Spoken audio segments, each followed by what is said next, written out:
Hello नमस्कार दोस्तों, welcome to my channel. I am teaching classes. आपदा प्रबंधन से चैप्टर 1 से प्राकृतिक आपदा का एक परिचय से मोस्ट वीवी ऑब्जेक्टिव प्रश्न चैप्टर 1 से लाए हैं। चलिए प्रश्न की ओर।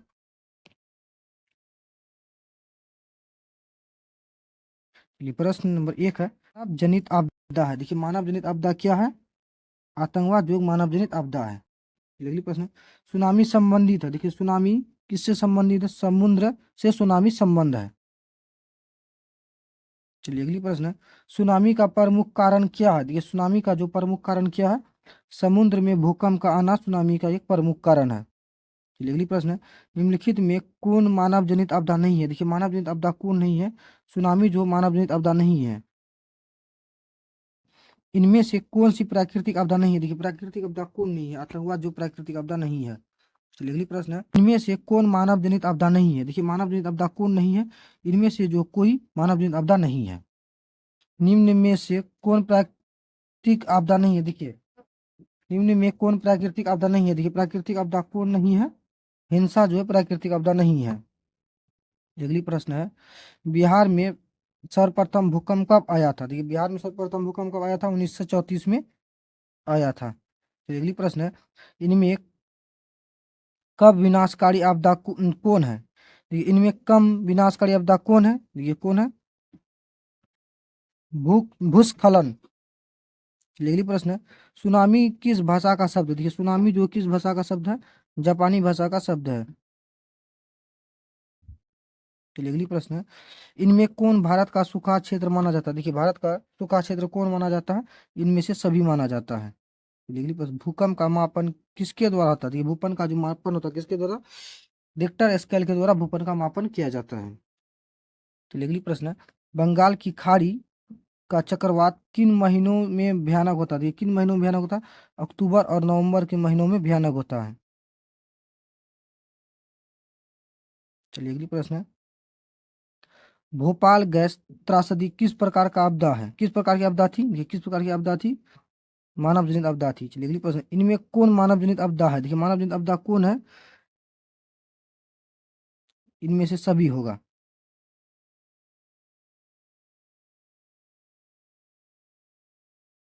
चलिए अगली प्रश्न है, इनमें कौन क्षेत्र भूस्खलन से अधिक प्रभावित होता है? कौन होता है अधिक प्रभावित? कश्मीर और उत्तराखंड है। चलिए अगली प्रश्न, प्राकृतिक आपदा किसे कहते हैं? निम्नलिखित विकल्पों में से कौन सबसे अधिक सही माना जाएगा? कौन सबसे अधिक सही माना जाएगा? धन जन को व्यापक हानि पहुंचाने वाली आकस्मिक दुर्घटना। ये आपदा प्रबंधन के चैप्टर 2 प्राकृतिक आपदा एवं प्रबंधन बार सुखाड़। चलिए ऑब्जेक्टिव प्रश्न है 1 नंबर, सुखाड़ सूखे के लिए उत्तरदायी कारण कारक है। ये कौन उत्तरदायी कारण कारक है? जल वर्षा की कमी। तो अगली प्रश्न, नदियों में बाढ़ आने का प्रमुख कारण क्या था? तो ये नदियों में बाढ़ आने का प्रमुख कारण क्या था? इनमें से सभी था। चलिए अगली प्रश्न है, सर्वाधिक बाढ़ प्रभावित देश है। देखिए सर्वाधिक बाढ़ प्रभावित देश कौन है? बांग्लादेश है। चलिए अगली प्रश्न है, बिहार में कौन बाढ़ प्रवण क्षेत्र है? देखिए बिहार में, और बिहार का कौन सा क्षेत्र बाढ़ग्रस्त क्षेत्र है? कौन है? उत्तर बिहार है। चलिए अगली प्रश्न है, बिहार का कौन सा भाग सर्वाधिक सूखा प्रवण है? कौन सा भाग? दक्षिणी बिहार। चलिए अगली प्रश्न है, आपदा प्रबंधन का प्रमुख घटक। देखिए आपदा प्रबंधन का जो प्रमुख घटक क्या है? इनमें से सभी होगा।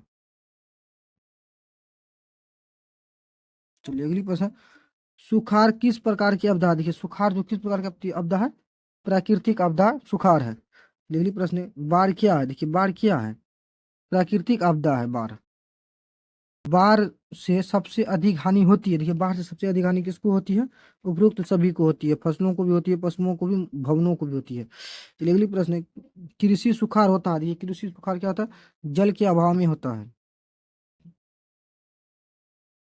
चलिए अगली प्रश्न है, सूखे से बचाव का एक मुख्य तरीका। देखिए सूखे से बचाव का मुख्य एक तरीका क्या है? वर्षा जल संग्रह करना। चलिए अगली प्रश्न है, बिहार की बड़ी त्रासदियों में से एक है। बिहार की बड़ी त्रासदियों से एक क्या है? बाढ़ है।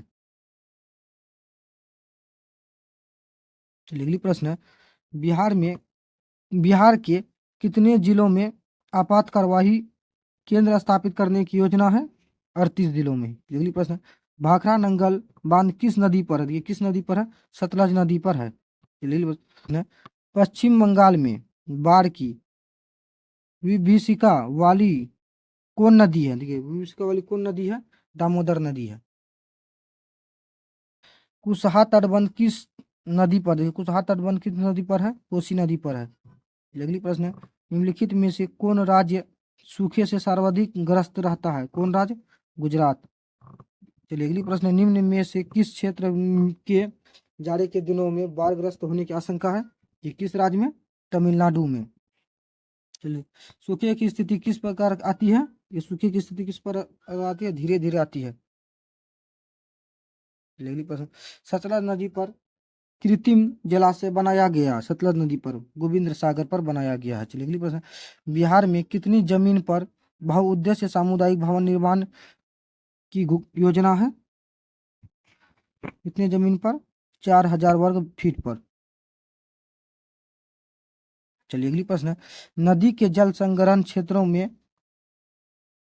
वृक्षों में रहने से क्या लाभ होता है? क्या लाभ होता है? बादल आकर्षित होते हैं और वर्षा की संभावना बढ़ती है। अगली प्रश्न, आपदा के समय कौन सी समस्या संचार में बाधा होती है? कौन सी समस्या? मोबाइल टावरों या ट्रांसमिशन टावरों का टूटना। चलिए अगली प्रश्न है, बाढ़ प्रबंधन में किस बात पर अधिक ध्यान देना चाहिए? देखिए, किस बात पर अधिक ध्यान देना चाहिए बाढ़ प्रबंधन में? नदी के दोनों ओर तटबंधों का निर्माण होना चाहिए।